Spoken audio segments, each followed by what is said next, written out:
ನಮಸ್ಕಾರ ಸ್ನೇಹಿತರೆ, welcome back to. ಪ್ರದೇಶವು ಅಪಾಯಕಾರಿ ಸ್ಥಳವಾಗಿದ್ದು ಇಲ್ಲಿಗೆ ಪ್ರವೇಶ ನಿಷೇಧ ಮಾಡಲಾಗಿದೆ. ಮೊನ್ನೆ ಒಂದು ಹುಡುಗ ಹೌದಾ? ಅಲ್ಲಿ ದೂರದಲ್ಲೆಲ್ಲ ಹಸು ಮೇಯ್ತಾ ಇದೆ ನೋಡಿ. ಫ್ಯಾಮಿಲಿ ಎಲ್ಲ ಬಂದಿದ್ದಾರೆ. ಹಾ ಹಾ ಹಾ ಹಾ. ಯಾರು ಇಂಜಿನಿಯರ್ ಏನೋ ಆಗಿದ್ದೇನೆ ಅಲ್ಲ, ಇಂಜಿನಿಯರ್. ಈ ಕಡೆ ಹೋದ್ರೆ ಕವಲೇದುರ್ಗ. ಒಂದು ಹಕ್ಕಿನ ಏನೋ ಕೂತಿದೆ. ಸಮಸ್ತ ಕನ್ನಡ ಕುಲಕೋಟಿ ಬಂಧುಗಳಿಗೆ ನನ್ನ ಸಾಷ್ಟಾಂಗ ಪ್ರಣಾಮಗಳು. ನಮಸ್ಕಾರ ಸರ್. ನಮಸ್ಕಾರ ಸಾಕು, ಬೆಂಗಳೂರಿಂದ ಶಿವಮೊಗ್ಗ ಬರ್ಬೇಕಾದ್ರೆ 2 ಜಾಗಗಳನ್ನ ತೋರಿಸ್ತೀನಿ. ಯಾರಿಗೂ ಅಷ್ಟೊಂದು ಗೊತ್ತಿಲ್ಲದಿರೋಂಥ ಅಜ್ಞಾತ ಜಾಗಗಳು, ಅಷ್ಟೊಂದು ಫೇಮಸ್ ಇಲ್ಲದೆ ಇರೋಂಥ ಜಾಗಗಳು. ತೋರಿಸ್ತೀನಿ ನೋಡೋಣ, ಟ್ರೈ ಮಾಡ್ತೀನಿ ಹೋಗೋಕ್ಕೆ. ಸ್ನೇಹಿತರೆ, ಇದೊಂದು ಕರ್ನಾಟಕದ ಒಂದು ಅತ್ಯಂತ ಒಳ್ಳೆ ರೋಡ್ಗಳ ಲಿಸ್ಟ್ಗಳು ಕೊಟ್ಟರೆ ನನ್ನ ಲಿಸ್ಟ್ ಒಳಗೆ ಈ ರೋಡ್ ಕೂಡ ಒಂದಿರುತ್ತೆ. ಇದು ಶಿವಮೊಗ್ಗದಿಂದ ತೀರ್ಥಹಳ್ಳಿ ಹೋಗೋಂಥ ರೋಡು. ಸಕ್ಕರೆಬೈಲು ದಾಟಿದ ಮೇಲೆ ಈ ರೀತಿ ಒಂದು ನಿಮಗೆ ವ್ಯೂ, ಈ ರೀತಿ ಒಂದು ಕಾಡು, ಈ ಮರಗಳ ನಡುವೆ ಮಳೆ ಬಂದು ಬಿದ್ದು ಆಗ್ತಾನೆ ತಣ್ಣಗಾಗಿರೋ ರೋಡಲ್ಲಿ ಹೋಗ್ತಾ ಇದ್ರೆ ವಾವ್, ನೆಕ್ಸ್ಟ್ ಲೆವೆಲ್. ಇದನ್ನೆಲ್ಲ ನೀನು ನೋಡಿದ್ಯಾ? ನೀನು ಹೊರಗೆ ಬಾ, ಇನ್ನು ಏನೇನೋ ತೋರಿಸ್ತೀನಿ. ನೀವು ಲೆಫ್ಟ್ ಸೈಡ್ ನೋಡಿದ್ರೆ ಕಾಣುತ್ತೆ, ಅದು ಗಾದ್ನೂರು ಡ್ಯಾಮಿಂದು ಬ್ಯಾಕ್ ವಾಟರ್. ಕೆಂಪಿದೆ ನೋಡಿ ನೀರು. ಅದು ಎಷ್ಟು ಬೆಟ್ಟಗಳು, ಎಷ್ಟು ಮಣ್ಣನ್ನು ಕೊಚ್ಕೊಂಬಂದಿರಬಾರ್ದು ಹೇಳಿ. ಈ ಸ್ಟ್ರೆಚಿನ ಕಾಡು ಕೂಡ ಶೆಟ್ಟಿಹಳ್ಳಿ ಅಭಯಾರಣ್ಯಕ್ಕೆ ಸೇರುತ್ತೆ. ಶಿವಮೊಗ್ಗ ಟೂರಿಸಂ ಅಂದರೆ ಬರೀ ಜೋಗ ಅಲ್ಲ, ಆಗುಂಬೆ ಅಲ್ಲ, ಕೊಡ್ಚಾದ್ರಿ ಅಲ್ಲ, ಅದು ಬಿಟ್ಟು ಸಾಕಷ್ಟು ಪ್ಲೇಸ್ಗಳಿದೆ. ಆದರೆ ಇಲ್ಲಿಂದು ಮೂಲಭೂತ ಸೌಕರ್ಯಗಳು ಈ ಟೂರಿಸಂ ಪ್ಲೇಸಲ್ಲಿ ತುಂಬಾ ಕಡಿಮೆ ಆಗಿಬಿಟ್ಟಿದೆ, ಅಂದರೆ ಡೆವಲಪ್ಮೆಂಟ್ ಆಗಿಲ್ಲ. ಆ ಒಂದು ಕಾರಣಕ್ಕೋಸ್ಕರ ಜನಗಳ ಮನಸ್ಸಲ್ಲಿ ಉಳಿದಿರೋದು ಬರೀ ಆಗುಂಬೆ, ಕೊಡ್ಚಾದ್ರಿ, ಸಿಗಂದೂರು, ಈ ರೀತಿ ಪ್ಲೇಸ್ಗಳು ಮಾತ್ರ. ಈ ಥರ ಮಳೆ ಬಿಟ್ಟು ಚೂರು ಬಿಸಿಲು ಬಿಟ್ಟಾಗ ಮಲೆನಾಡಿಗರಿಗೆಲ್ಲ ಒಂದು ಖುಷಿ, ಏನಾದ್ರು ಒಂದಿಷ್ಟು ಕೆಲಸಗಳು ಮಾಡ್ಕೊಬೋದು ಅಂತ. ಅದ್ರ ಜೊತೆ ಚಡ್ಡಿಗಳು ಕೂಡ ಒಣಗತ್ತೆ ಅನ್ನೋ ಖುಷಿ ಬೇರೆ. ಸೂರ್ಯ ಅವರೇ, ಇದಕ್ಕೇನು ಉತ್ತರ ಕೊಡ್ತೀಯಪ್ಪ? ಕಂಟಿನ್ಯೂಸ್ ಆಗಿ 2 ರಿಂದ 3 ತಿಂಗಳು ಮಳೆ ಇದ್ದೇ ಇರುತ್ತೆ. ಆ ಮಳೆ ಜೊತೆಗೆ ಅವರು ಒಕ್ಕೊಂಡು ಕೆಲಸ ಮಾಡಲೇಬೇಕಾಗತ್ತೆ. ಮಳೆ ನಿಲ್ಲತ್ತೆ, ಅದಾದ್ಮೇಲೆ ಕೆಲಸ ಮಾಡ್ತೀವಿ, ಆ ರೀತಿ ಆಗೋದಿಲ್ಲ. ಮಲೆನಾಡಿಗರ ಜೀವನನೂ ಒಂಥರ ಕಷ್ಟ. ಇಲ್ಲಿನ ರೈತರ ಪರಿಸ್ಥಿತಿನೇ ಬೇರೆ, ನೀವು ಇನ್ಯಾವುದೋ ಬಯಲುಸೀಮೆ ರೈತರ ಪರಿಸ್ಥಿತಿನೇ ಬೇರೆ. ಎಲ್ಲರದು ಕಷ್ಟ ಜೀವನನೇ. ನೀರು ಇದ್ಬಿಡುತ್ತೆ, ಆರಾಮಾಗಿ ಬೆಳೆ ಬೆಳಿಬೋದು. ಇಲ್ಲ ಅದು ಸುಳ್ಳೋದು. ಸೊ ನೀರಿದ್ರೂ ಕಷ್ಟ, ನೀರಿಲ್ಲದೆ ಇದ್ರೂ ಕಷ್ಟ. ರೈತರ ಜೀವನನೇ ಕಷ್ಟ ಬಿಡಿ. ಉಳುವ ಯೋಗಿಯ ನೋಡಲ್ಲಿ ನಾವೇನೋ ವೀಕೆಂಡಲ್ಲಿ ರಜಾ ಹಾಕ್ಕೊಂಡು 1-2 ರೌಂಡ್ ಹೊಡ್ಕೊಂಡು ಹೋಗೋಣ ಅಂತ ಬಂದ್ಬಿಡ್ತೀವಿ ಮಲೆನಾಡಿಗೆ. ಬಟ್ ಇಲ್ಲೇ ಇದ್ದು ಈ ಮಳೆಗೆ ಹೇಗೋದು ಅಷ್ಟು ಸುಲಭ ಅಲ್ಲ. ಆ ಮಲೆನಾಡಿಗರ ಜೀನ್ಸಲ್ಲೇ ಇದೆ ಮಳೆ ವಿಸ್ಟ್ಯಾಂಡ್ ಮಾಡೋ ಕೆಪಾಸಿಟಿ ಅನ್ನೋದು. ಸ್ನೇಹಿತರೆ, ತೀರ್ಥಹಳ್ಳಿ ತಲುಪಿದ್ವಿ. ತೀರ್ಥಹಳ್ಳಿಯಿಂದ ಆಗುಂಬೆ ರೋಡಲ್ಲಿ ಬರಬೇಕು. ಆಗುಂಬೆ ರೋಡಲ್ಲಿ ಕೈಮರ ಅಂತ ಸಿಗುತ್ತೆ. ಕೈಮರದಿಂದ ರೈಟ್ ಸೈಡು ಮಾಸ್ತಿಕಟ್ಟೆ ರೋಡ್ ಇದೆ. ಆ ರೋಡನ್ನು ತೊಗೊಂಡ್ರೆ ನಾನು ಹೇಳ್ತಾ ಇರೋ ಜಾಗ, ಅಂದರೆ ನಾನು ನಿಮ್ಗೆ ಕರ್ಕೊಂಡು ಹೋಗ್ತಿರೋ ಜಾಗಕ್ಕೆ ಹೋಗ್ಬೋದು. ಸೊ ನಿಮಗೆ ಕುಂದಾಪುರ ರೋಡನ್ನು ಹಿಡ್ಕೊಬೇಕಾಗತ್ತೆ. ಅದು ಅಂದರೆ ಮಾಸ್ತಿಕಟ್ಟೆ ರೋಡು.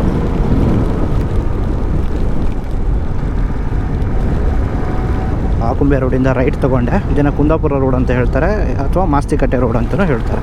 ಕಂಪ್ಲೀಟಾಗಿ ಫಾರೆಸ್ಟ್ ಡಿಪಾರ್ಟ್ಮೆಂಟು ಟಿಂಬರ್ ಅನಿಸುತ್ತೆ. ಸರ್ಕಾರಿ ನಾಟ ಸಂಗ್ರಹಾಲಯ.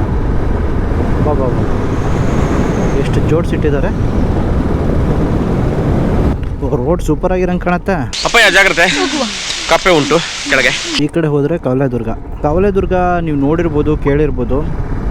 One of the beautiful place. ಕೋಟೆಯ ತುದಿಗೆ ಹೋದರೆ ವರಾಹಿ ಬ್ಯಾಕ್ ವಾಟರ್ ಕಾಣುತ್ತೆ, ಅದು ಕೂಡ ತುಂಬ ಚೆನ್ನಾಗಿದೆ. ಶಿವಮೊಗ್ಗ ಟೂರಿಸಂ ಅಂತ ಹೇಳಿದ್ರೆ ನಮ್ಮ ಕಣ್ಣಿಗೆ ಕಾಣೋದು ಕಪಿಶೈಲ, ಸಿಗಂದೂರು, ಕೊಡಚಾದ್ರಿ, ಜೋಗ. ಅದು ಬಿಟ್ಟರೆ ಆಗುಂಬೆ. ನೀವು ನೋಡ್ತಾ ಹೋದರೆ ಕವಲೇದುರ್ಗ ತುಂಬ ಒಳ್ಳೆ ಪ್ಲೇಸು. ಅದು ಬಿಟ್ಟರೆ ಕೆಳದಿ ಇಕ್ಕೇರಿ ಇದೆ, ಅದು ಕೂಡ ಒಂದು ಒಳ್ಳೆ ಪ್ಲೇಸು. ಹೊನ್ನೆಮರಡು ಇದೆ. ಶಿಕಾರಿಪುರ ಹತ್ರ ಬಳ್ಳಿಗಾವಿ ಅಂತ ಒಂದು ಹಳೆಯ ಕಾಲದ ಟೆಂಪಲ್ ಇದೆ, ಅದು ಕೂಡ ಒಂದು ತುಂಬಾ ಒಳ್ಳೆ ಪ್ಲೇಸು. ಆಗುಂಬೆ ಹತ್ರ 2 ಫಾಲ್ಸ್ ಇದೆ. ಒನಕೆ ಹಬ್ಬಿ ಅಂತ ಇದೆ, ಜೋಗಿಗುಡ್ಡಿ ಅಂತ ಇದೆ, ಬರ್ಕಣ ವ್ಯೂ ಪಾಯಿಂಟ್ ಇದೆ, ಬರ್ಕಣ ಟ್ರೆಕ್ಕಿಂಗ್ ಬೇರೆ ಇದೆ. ಈಗ ನಾವು ಹೋಗ್ತಿರೋಂಥದ್ದು ಅಷ್ಟೇ. ಆ ರೂಟಲ್ಲಿ ಹೋದಾಗ ಚೆಕ್ಔಟ್ ಮಾಡೋಂಥ ಜಾಗಗಳಿವು ತುಂಬಾ ಚೆನ್ನಾಗಿದೆ ಅಂತಲೂ ನಾನು ಹೇಳೋಕೆ ಹೋಗೋದಿಲ್ಲ. ಬಟ್ ಆದರೆ ಒಂದು ಮನಸ್ಸಲ್ಲಿ ಉಳಿಯೋಂಥ ಜಾಗಗಳಿವೆಲ್ಲವು. ಸೊ ಇಷ್ಟೆಲ್ಲ ಪ್ಲೇಸ್ಗಳಿದೆ. ಎಷ್ಟು ಚೆನ್ನಾಗಿ ಗೊತ್ತಿದೆ ಹೇಳಿ ಈ ಪ್ಲೇಸ್ಗಳು. ಈ ಎಲ್ಲ ಪ್ಲೇಸ್ಗಳು ಇಂಪ್ರೂವ್ ಆಗಬೇಕು. ಇಲ್ಲೆಲ್ಲ ಮೂಲಭೂತ ಸೌಕರ್ಯಗಳನ್ನು ಕಲ್ಪಿಸ್ಕೊಟ್ರೆ ಜನಗಳು ಬರ್ತಾರೆ. ಈಗ ನೀವು ಕೇರಳದ ವಯನಾಡ್ ತೊಗೊಬೇಕು. ಪ್ರತಿಯೊಂದು ಪ್ಲೇಸ್ಗಳು ಫಾರೆಸ್ಟ್ ಡಿಪಾರ್ಟ್ಮೆಂಟಿಂದನೋ ಕೇರಳ ಟೂರಿಸಂ ಡಿಪಾರ್ಟ್ಮೆಂಟಿಂದನೋ ತುಂಬ ಇಂಪ್ರೂವ್ ಮಾಡಿ ಎಲ್ಲದಕ್ಕೂ ಎಂಟ್ರಿ ಟಿಕೆಟ್ಗಳನ್ನ ಇಟ್ಟು ತುಂಬಾ ಚೆನ್ನಾಗಿ ಡೆವಲಪ್ ಮಾಡಿದ್ದಾರೆ. ಜನಗಳಿಗೆ ಏನು ಬೇಕು, ಬಂದಾಗ ಮೂಲಭೂತ ಸೌಕರ್ಯಗಳಿರಬೇಕು. ವಾಶ್ರೂಮು, ಪಾರ್ಕಿಂಗ್ಸ್ ಜಾಗಗಳು, ಒಂದು ರಸ್ತೆನೋ. ಸೊ ಇಷ್ಟಿದ್ರೆ ಸಾಕು, ಜನಗಳು ಬರ್ತಾರೆ, ನೋಡ್ತಾರೆ, ಖುಷಿ ಪಡ್ತಾರೆ. ಆ ನಿಟ್ಟಿನಲ್ಲಿ ಕರ್ನಾಟಕ ಸರ್ಕಾರ ಇನ್ನೂ ಕೆಲಸ ಮಾಡಬೇಕು. ಚಿಕ್ಕದೋ ದೊಡ್ಡದೋ ಚೆನ್ನಾಗಿರೋಂಥ ಎಲ್ಲ ಜಾಗಗಳನ್ನು ಟೂರಿಸಂ ಅಂಡರ್ ತೊಗೊಂಡು ಇಂಪ್ರೂವ್ ಮಾಡಬೇಕು. ಇದು ನನ್ನ ತುಂಬ ದಿನಗಳ ಆಸೆ. ನನ್ನ ಮೇಲೆ ಇಷ್ಟೊಂದು ವಿಶ್ವಾಸ ಇಟ್ಕೊಂಡಿದ್ರಲ್ಲ ನೀವು, ನಾನು ನಿಮ್ಗೆ ತುಂಬಾ ಋಣಿಯಾಗಿದ್ದೀನಿ.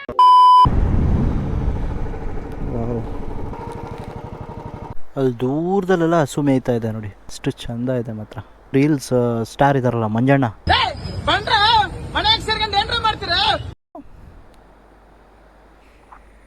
ಈ ಕಡೆನೂ ಅಷ್ಟೆ. ಆ ಚಿಕ್ಕ ಮರದ ಹತ್ರ ಒಂದು ಟಾರ್ಪಲ್ ಇದೆ, ಅದರಿಂದ ಇನ್ನೂ ಮುಂದೆ ಒಂದು ಹಕ್ಕಿನ ಏನೋ ಕೂತಿದೆ, ಬ್ಲೂಯಿಶ್ ಗ್ರೀನ್ ಕಲರಲ್ಲಿದೆ. ಅದೇನು ಅಂತ ಗೊತ್ತಾಗ್ತಿಲ್ಲ. ನಾ ಫಸ್ಟಿಗೆ ಟಾರ್ಪಲ್ ಇರಬೇಕು ಅಂದ್ಕೊಂಡೆ, ಆ ಕಡೆಯಿಂದ ಈ ಕಡೆ ತಿರುಗಿಸ್ತಾ ಇದೆ ಕೂತ್ಗೆ.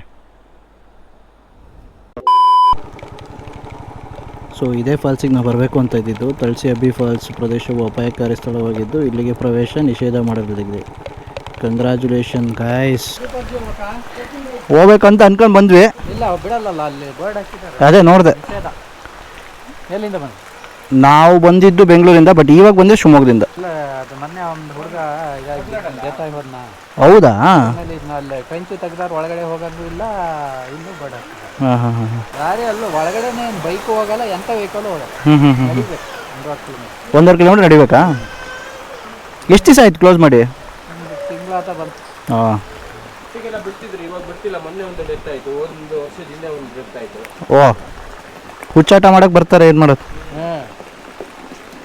ನಾವು ಟಿ ತುಂಬ ಬಂದಿರೋದು, ಅವರು ಫ್ಯಾಮಿಲಿ ಎಲ್ಲ ಬಂದಿದ್ದಾರೆ. ಹಾಂ ಹಾಂ ಹಾಂ ಹಾಂ. ಅವ್ರು ಯಾರು ಇಂಜಿನಿಯರ್ ಏನೋ ಆಗಿದ್ದೇನೆ ಅಲ್ಲ? ಇಂಜಿನಿಯರ್ ಏನೋ ಆಗಿದ್ದೇನೆ, ಸಾಫ್ಟ್ವೇರ್ ಇಂಜಿನಿಯರ್. ನೀರು ಕಂಡ ತಕ್ಷಣ ಒಂದ್ಸತಿ ಹಾರ್ತಾರಷ್ಟೆ. ಬೆಳಗ್ಗೆ ಬಂದಿದ್ದು ನೋಡಿ, ಮಧ್ಯಾಹ್ನ ಒಂದು 3-4 ಗಂಟೆ ಹೊತ್ತಿಗೆ ಹೋಗೇ ಇಲ್ಲ ಅವರು. ನಿನ್ನೆ ಕೊಲ್ಲೂರಲ್ಲಿ ಹೋಗ್ತಾ ಇದ್ದಾನೆ. ಸುಮ್ಮನೆ ನೋಡಿದ್ವಾ ಮಾಡಿದ್ವಾ ಅಂತ ಬಂದರೆ ಚೆನ್ನಾಗಿರುತ್ತೆ. ಅಲ್ಲೋಗಿ ಆಟ ಆಡೋದು, ಇದು ಮಾಡೋ ಸರ್ಕಸ್ ಮಾಡೋದು ಮಾಡಿದ್ರೆ.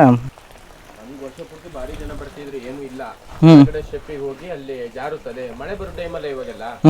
ಕೆಳಗಡೆ ಸ್ಟೆಪ್ ಅಲ್ಲಿ ಇದು ಫಾಲ್ಸ್ ಆದ್ರೆ ನೀರು ಬಿದ್ದಕ್ಕಿಂತ ಕೆಳಗೆ ಹೋಗಿ. ಹಾಂ, ಮತ್ತೇನು. ಸರಿ ಬರೋಣ. ಥ್ಯಾಂಕ್ಸ್.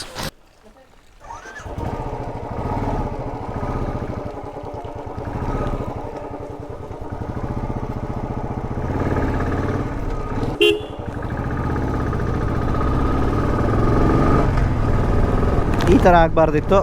ಟ್ರೈ ಮಾಡ್ಬೋದು ಹೋಗೋಕ್ಕೆ, ಬಟ್ ಬೇಡ. ಸೊ ಇದೇ ಗೈಸ್ ತಳಸಿ ಅಬ್ಬಿ ಫಾಲ್ಸ್ ಅಂತ. ಒಂದು ತುಂಬಾ ಚೆನ್ನಾಗಿದೆ ಫಾಲ್ಸು. ತುಂಬ ದೊಡ್ಡದಲ್ಲ, ಚಿಕ್ಕದೆ. ಫ್ಯಾಮಿಲಿ ಜೊತೆ ಒಂದು ಒಳ್ಳೆ ಟೈಮ್ ಸ್ಪೆಂಡ್ ಮಾಡೋಂಥ ಜಾಗ.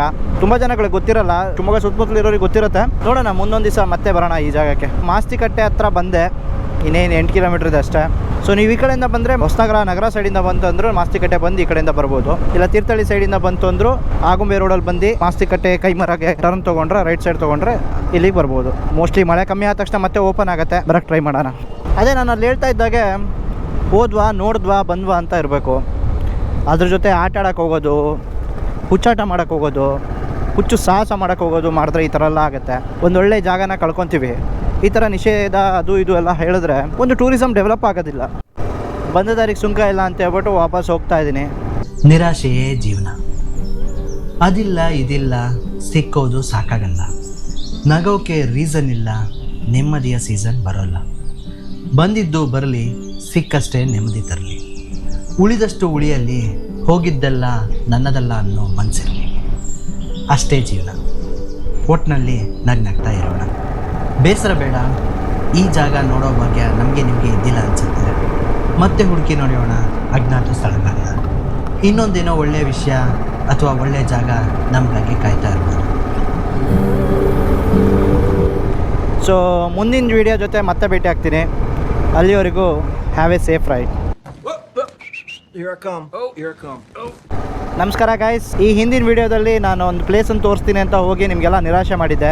ಆ ರೈಡನ್ನು ಅಲ್ಲಿಗೆ ಎಂಡ್ ಮಾಡಿದೆ. ಮತ್ತೆ ಹುಡ್ಕೊಂಡು ಇನ್ನೊಂದು ಒಳ್ಳೆ ಪ್ಲೇಸ್ ಕಡೆ ಹೊರಟೆ. ನೋಡೋಣ, ಅಟ್ಲೀಸ್ಟ್ ಈ ಜಾಗನಾದ್ರು ತೋರ್ಸೋಕ್ಕಾಗತ್ತಾ ಅಂತ ಟ್ರೈ ಮಾಡ್ತೀನಿ.